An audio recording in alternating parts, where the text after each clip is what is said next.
Hi, friends, and welcome back to Atlanta Live. I'm Rob Moore, your host for this segment. If you've had teenagers in your home, I'm sure you've asked this question, why? What do I do with my teenagers? I know that I have a teenager at home myself, and we get to a place where we just don't know what to do with these teenagers. But my next guest knows exactly what to do. He's the author of over 30 books. He's been on shows like Oprah and CNN and The View, all over the place. And if you walk to any pastor's office, I'm sure you'll find one of his books there on his shelf. I know I have. And I'm looking forward to hearing what he has to say about his new book called Have a New Teenager by Friday. Let me say it again. Have a New Teenager by Friday. Let's make welcome to the set of Atlanta Live our friend Dr. Kevin Leman. Hey, thank you, Rob. Thanks. It's good to see you. Yeah, good to be here. Thank you. All right. Have a new teenager by Friday. How in the world do you do that? Well, I'll tell you the truth, it's a scam. I figured as much. Yeah, it's a scam. You could have a new teenager by Wednesday. In fact, this book follows Have a New Kid by Friday, which is a New York Times bestseller. Right. Have a New Husband by Friday, which is not a Cash for Clunkers program. Let me point that out. Okay. Have a New You by Friday, and now Have a New Teenager by Friday. And all the Friday books have one thing in common, and that is this. It doesn't take 5 days.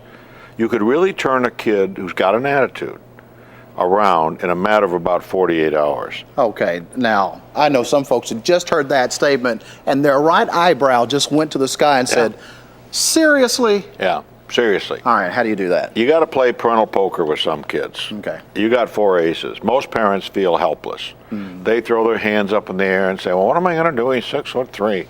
Well, the 6'3" kid might be the starting end on the football team. And you might be a single mom. And no dad in sight. He's not here. He's not in the picture. Right. And you feel like, oh, how am I going to do this, Lord? Well, with the Lord's help, yeah, you can pull this off. And you have great power in that little finger of yours. When you call school and you talk to the superintendent or the principal or the football coach, even better, and say the following: my son does not have permission to practice this week or play. Now, number one, you got your 16, 17-year-old kid's attention. Number two, he's been mouthing off to you big time, and he dropped the 4-letter word on you. Oh, goodness. Okay? Yeah. So this is the time to do battle. And I'm just saying, hey, parent, you need to know where to play those aces, how to play them. Right. Without getting angry, without getting upset. Lots of times one of the best disciplines a parent can do with a teenager, Rob, is simply go in and say, and it might be 2 kids who are going after each other, two girls that are age 11, 12, 13 are probably the worst creatures walking the earth. Oh my I'll say goodness. that softly. Nobody heard you. No. You wore my sweater and you brought it home dirty and you took this and that and those kind of things. Sometimes as a parent you walk in and say, you know something? I am very unhappy with what just went down here. Now we're using their language, that went down here. You turn your back and you walk away. Some people say, well, aren't you making those kids feel guilty? I hope so. That's good guilt. You're raking coals over the kid. And so one of the principles in this book, Rob, is that, hey, parent, your teenager, believe it or not, wants to please you. Give them opportunity to please you. Right. Give them opportunity to say, Mom or Dad, I'm sorry about what I said. And then, it's like the kid who's supposed to clean the garage. He doesn't clean the garage. You haven't warned him. There's no warnings in this book. Warnings are disrespectful acts. Really? Yes. How is that? Because it's so difficult. We live in a society where we say we're very prescriptive with kids. We say, now listen, young man, you're not going out tonight if you don't have the garage cleaned and all that. Right. You hassle the kids. You deepen the relationship in the wrong direction. Okay. Okay. Better just to wait and bushwhack them. So the 16-year-old is looking for the keys to the car. Let's say he's got a date, and you've allowed him to use the family car. And he says, Dad, I can't find the keys. He's in a hurry to go out the door. Well, honey, you're not going to find them. They're in my pocket. Well, duh, give them to me. I got to go. Well, duh. We had this discussion last week that you were going to clean the garages today, and I see it's not done. At that point, the 16-year-old kid will promise you anything. He'll promise you that he'll pull weeds for life. He'll paint the garage on top of cleaning that sucker. And you stick to your guns without shooting yourself in the foot, is what I call it. It's called discipline. Right. If you want to discipline children, you must live what kind of life? A disciplined life. So it's not rocket science, and that's what makes these Friday books, all of them are fun. You know, the husband book, I say, ladies, think of your husband as a 4-year-old that shaves. Most of us as men are pretty basic people. That's right. We need to feel needed and wanted by who? And then you have those, what do you call them?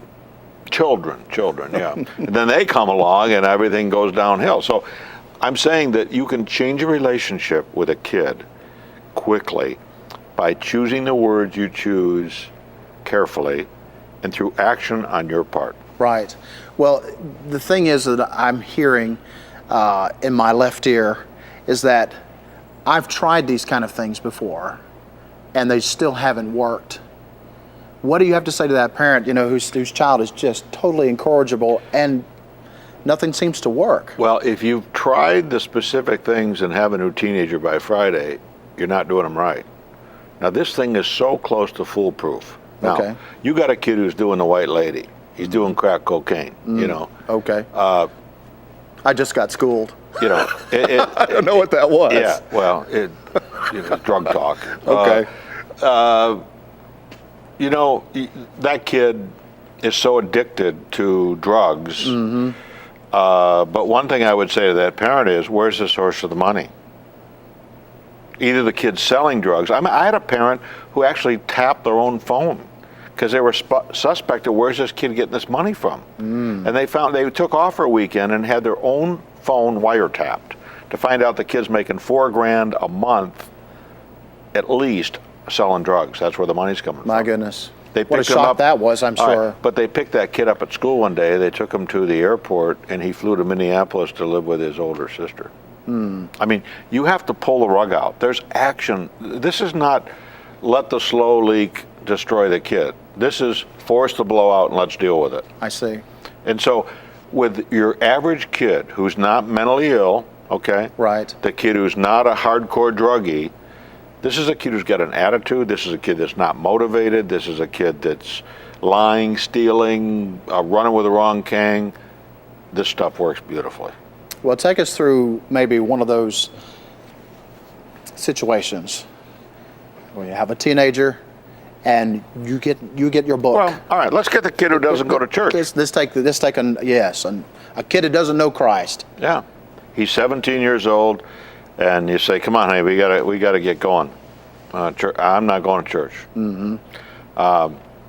You know, those guys down there are a bunch of geeks. I hate church. You know, I hate church. Right. I ain't going. A bunch of hypocrites. Well, honey, I got to tell you the truth. I know some of those kids down at church really are geeky. I agree with you.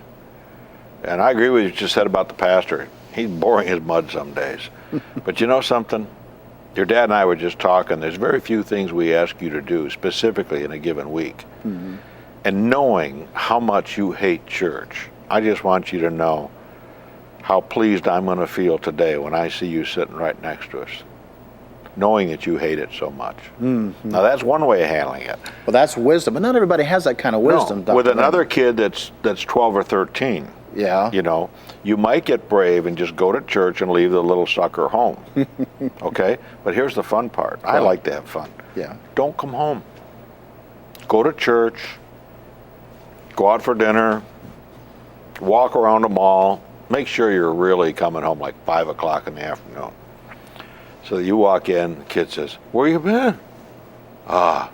Church. Church is over at noon. It's 5:30. When are we going to eat around here? I'm starving. Oh, don't even mention food. That strawberry pie just finished me off. Oh, That's cruel. That's an actual case history from the Okay. people that I dealt with. That kid was back in church the next Sunday. No kidding. You know, when I say in the book, have a new kid by Friday, when a little kid throws a temper tantrum in a mall, what do? It's your kid. You step over the child. There's a great temptation to step on the little sucker. Yes. But as you step over and walk away, notice the kid doesn't stay there and make a fool out of himself. He follows you. In fact, sometimes kids will throw a second tantrum. It's their way of saying, I'm an authority over you. And what Right. St. Paul tells us in Ephesians 6 is, children, obey your parents. It's the right thing to do because God has placed them in authority over you. Right. So we have the authoritarians over here who say, you're going to do what I tell you to do as long as you live under this roof. Hey, you want something to cry about? I'll give you something to cry about. You know those parents? Oh, yeah. There's a lot of I them know around those parents still. very well. But now we got the permissive parents who don't want their kids to fail at anything. You know, Brittany, honey, it's 8:30. Have you chosen to go to bed yet? Or my all-time favorite is, would you turn that music down in there? I'm trying to do your homework. And so we got parents who, not Dr. Leman, we've enrolled Melissa in non-competitive soccer. We think it's very, very important that every child gets a trophy, every child is a winner. You know, I don't know. I think the Christian home needs to be a place, Rob, where kids learn to fail. Okay. And it's grace-based. Well, some parents find that very difficult. Sure they do, because they project, is the psychological term, onto their kids their unfulfilled dreams and wishes. I can see that. As a parent of 5 kids, Right. I'm here to tell you, Kevin and Sandy Leman, we practiced on our firstborn. The firstborn is the lab rat of the family. Right. And as we go down through, we got 5 kids. We finally let the last one off at school. And now we can't turn off our TV. We let it run 24/7 because it's so complicated, we can't turn it off and on. So we're looking forward to Thanksgiving break. When she comes home, we can turn the TV off and on, give it a little rest. But you know what? The world these kids live in, this daughter I just dropped off at school, she can text like a woodpecker that's got ADHD. I don't know how they do that. Yeah. And so they live in a different world. And the question is this: are you going to enter their world? Because if you don't, they're going to become a slam and clicker. I see. If you fly enough, use the term slam and clicker to a flight attendant. These are people, when they're done flying, they go to the hotel, they slam the door, and they click it. They're done.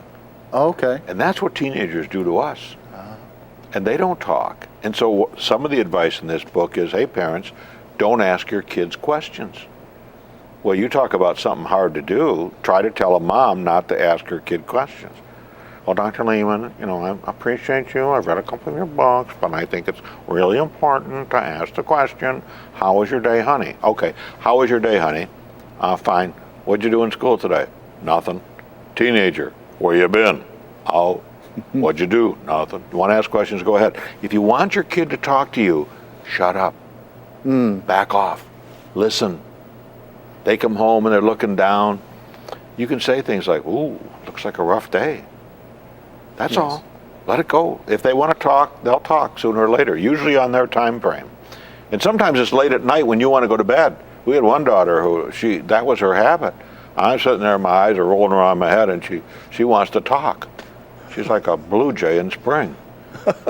So, you know, you gotta go to them. You gotta meet them on their ground. Right. But what if a parent doesn't know how to get onto that ground? You know, some teenagers these days know how to intimidate their parents very well. What's the first step that parent needs to do to prepare to take this step? Because it starts on Monday and it ends on Friday. Well, I think it's the little things that help us get to second base, Rob. Okay. Your kid rolls their eyes. Right. There's not a pubescent adolescent around that doesn't roll their eyes. Right. Most parents get on the kid's case. Yes. My suggestion is say, oh, honey, would you do that again? Only do it in slow motion. Oh, that was so good. When I was writing this book, my 18-year-old daughter came into the kitchen and she said, Dad, what are you doing? I said, I'm writing a new book. I said, it's just starting to outline it. And she said, well, what's the name of the book?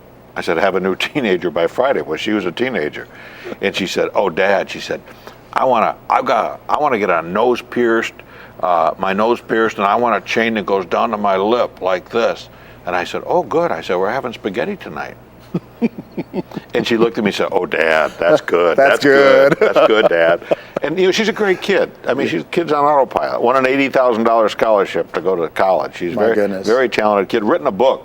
Really? She's 18 years old already. Good heavens. She's a very talented kid. And all of our 5 kids have done well. But I think people would be shocked to understand that none of them ever had a curfew. And people say, what do you mean? You got to have a curfew. No. Dad, what time do you need to be home tonight? Honey, you'll be home in a reasonable hour. Dad, would you just tell me what time to be home? Honey, I just did. Be home in a reasonable hour. So treat kids in the way you expect them to behave, and they behave that way. And that's why I say a lot of this stuff that becomes hassles in the family, we inflict on ourselves. That's right. And fighting is an act of cooperation.